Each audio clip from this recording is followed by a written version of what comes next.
কাশী বিশ্বনাথ ভারতের 12টি জ্যোতির্লিঙ্গের মধ্যে অন্যতম জ্যোতির্লিঙ্গ। তাই এখানে বহু ভক্ত সমাগম হয়ে থাকে।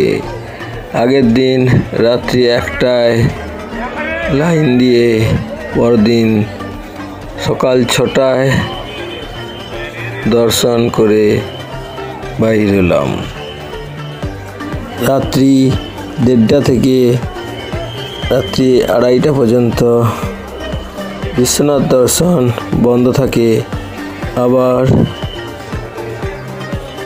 3টা থেকে দর্শন শুরু হয়। এরই মধ্যে ভক্তদের লাইন বেশ বড় হয়ে যায়। ব্যাগপত্র, মোবাইল, ক্যামেরা, গুটকা, খৈনি নিয়ে দর্শন করতে দেওয়া হয় না। অবশেষে কাশী বিশ্বনাথ দর্শনের পর আমরা সকাল সকাল বেনারসের গঙ্গার ঘাটে পৌঁছে গেলাম। বেনারসের গঙ্গার ঘাটে সূর্যোদয়ের মনোরম দৃশ্য বেশ ভালোই লাগলো। খানিক দূর থেকে হরিশ্চন্দ্র ঘাটে রাশি রাশি কাঠ চেরাই রয়েছে এবং মৃতদেহ দাহ করে ধোঁয়া বাহির হচ্ছে, তা অবলোকন করলাম। সকালে ধীরে ধীরে সূর্য উপরের দিকে উঠছে। সূর্যের লাল আভা গঙ্গা নদীর জলে পড়ছে আর নৌকোগুলো দর্শনার্থীদের নিয়ে এদিক ওদিক করছে। এক অপরূপ দৃশ্যের সাক্ষী থাকলাম।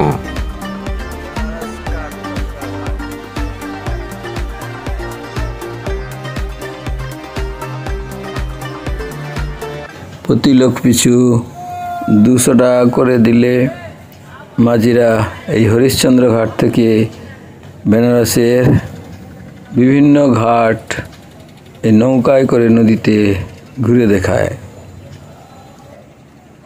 দেখছেন নৌকাতে ভ্রমণার্থীরা উঠছেন একে একে।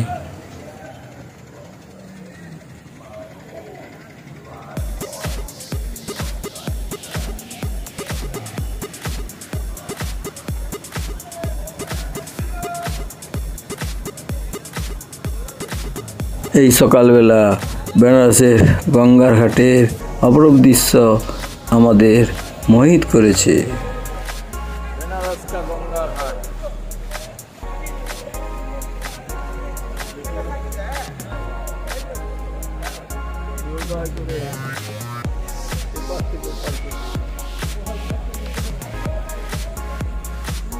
সকালে সূর্যের আভা গঙ্গা নদীতে পড়েছে আর নৌকোগুলো এদিক ওদিক করছে, দেখতে বেশ সুন্দর লাগছে। গঙ্গার ঘাটে পূজা আর্চা ও সাধ্য শান্তি চলছে।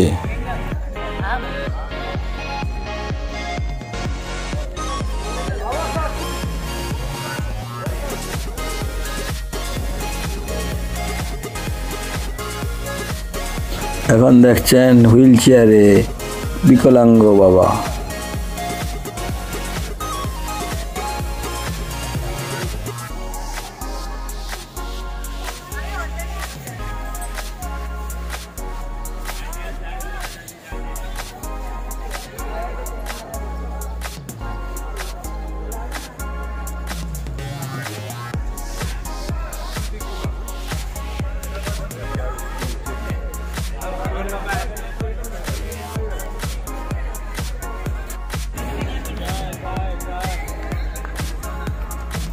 আমিও অন্যান্য দর্শকদের মতো হরিশ্চন্দ্র ঘাট, সিন্ধি ঘাট, ভোঁসলে ঘাট ইত্যাদি ঘাট ঘুরে দেখলাম।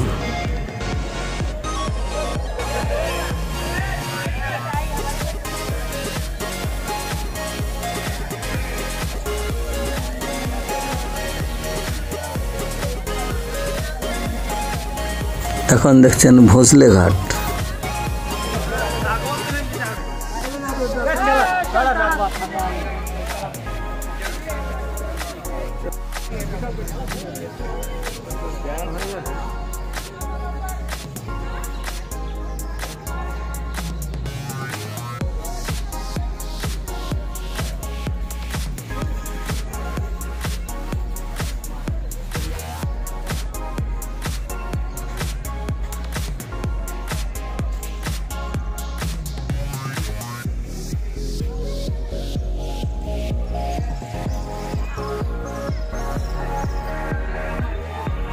আমরা গঙ্গার ঘাট ঘুরতে ঘুরতে আবার ফিরে এলাম সেই বারাণসী স্টেশনে।